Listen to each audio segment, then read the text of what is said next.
સુરેન્દ્રનગર જિલ્લાના દસાડા તાલુકાના હેબતપુર ગામે પ્રાથમિક શાળાના નવા ઓરડાના બાંધકામને લઈ ગ્રામજનોમાં ભારે રોષ ફેલાયો છે। તંત્ર દ્વારા ગામથી અંદાજે 2 કિલોમીટર દૂર આ ઓરડાનું બાંધકામ શરૂ કરવામાં આવ્યું છે, જેનો ગ્રામજનો દ્વારા તીવ્ર વિરોધ કરવામાં આવી રહ્યો છે। આ નવી જગ્યા ગામથી દૂર હોવાને કારણે વિદ્યાર્થીઓને શાળાએ જવા આવવામાં મુશ્કેલી પડશે। ખાસ કરીને નાના બાળકો અને ખાસ કરીને દીકરીઓ માટે આ સ્થળ અસુરક્ષિત અને અસુવિધાજનક હોવાનું ગ્રામજનોનું માનવું છે। રોષે ભરાયેલા ગ્રામજનોએ દસાડા તાલુકા શિક્ષણ અધિકારી અને જિલ્લા પ્રાથમિક શિક્ષણ અધિકારીને લેખિત રજૂઆત કરીને આ નિર્ણય પર પુનર્વિચાર કરવાની માંગણી કરી છે। તેમનું કહેવું છે કે શાળા ગામની નજીક હોવી જોઈએ, જેથી બાળકોને સરળતાથી શિક્ષણ મળી શકે।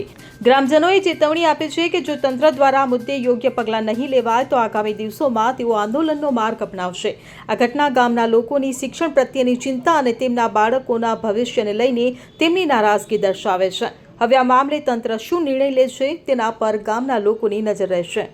દસાડા તાલુકાના હેબતપુર ગામના સૌ ગ્રામજનોની ફરિયાદ હતી કોમન। પંચાયત દ્વારા જે એમની નવીન સ્કૂલનું નવીનીકરણનું કામ છે, 6 નવા ઓરડા બનાવવાના છે શિક્ષણ માટેના, એ જગ્યાની ફાળવણી કરવામાં આવી છે। એ જગ્યા ગામથી 1.5 થી 2 કિલોમીટર દૂર છે એવું ગ્રામ લોકોની ફરિયાદ છે। સાથે સાથે એમની એવી પણ રજૂઆત હતી કે એ જે જગ્યા પંચાયત દ્વારા ફાળવવામાં આવી છે, જ્યારે જે તે વખતના કલેક્ટર સાહેબ એ જગ્યા શિક્ષણ માટે નિમ કરેલી હશે, એટલે ત્યાં અત્યારે પંચાયત દ્વારા બાંધકામના 6 ઓરડાની મંજૂરી આપવામાં આવેલી છે।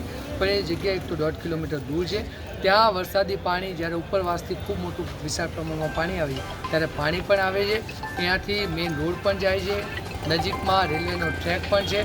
આ બધી બાબતને ગંભીરતા લઈ અને ગ્રામજનોની એક એવી રજૂઆત છે કે જે સ્કૂલના ઓરડા સરકારશ્રી દ્વારા બનાવવામાં આવે એમાં તો ગ્રામજનના એક પણ વ્યક્તિને કંઈ પણ વાંધા હરકત સરખું નથી, પરંતુ એમની વાત એવી છે કે જે હયાતમાં અત્યારે સ્કૂલ છે એની સામે જે જગ્યા સરકારી જમીન પડતર છે અને ત્યાં 6 થી 7 ઓરડા બની શકે એવી જગ્યા પણ છે, અને ત્યાં નાનું મોટું કદાચ કોઈ ગ્રામજનનું દબાણ હોય તો એ ગામના વ્યક્તિઓ સ્વયંભૂ રીતે ગામના હિતમાં ખાલી કરવા માટે પણ તૈયાર છે। તો ગામમાં જ સ્કૂલ બને તો બાળકોને ગામથી દૂર ના જવું પડે, કોઈ ભવિષ્યમાં કોઈ મુશ્કેલીનો સામનો ના કરવો પડે। આ બાબતને લઈ આજે તાલુકા વિકાસ અધિકારી શ્રી દસાડાને પણ એ લોકોએ લેખિત રજૂઆત કરી હતી। હું આજે સુરેન્દ્રનગર ખાતે ઉપસ્થિત હતો અને પ્રાથમિક જિલ્લા શિક્ષણ અધિકારી સાહેબશ્રીની રૂબરૂ મુલાકાત કરવામાં આવી, તેમને પણ આ આખા વિષય અંતર્ગત માહિતી આપવામાં આવી।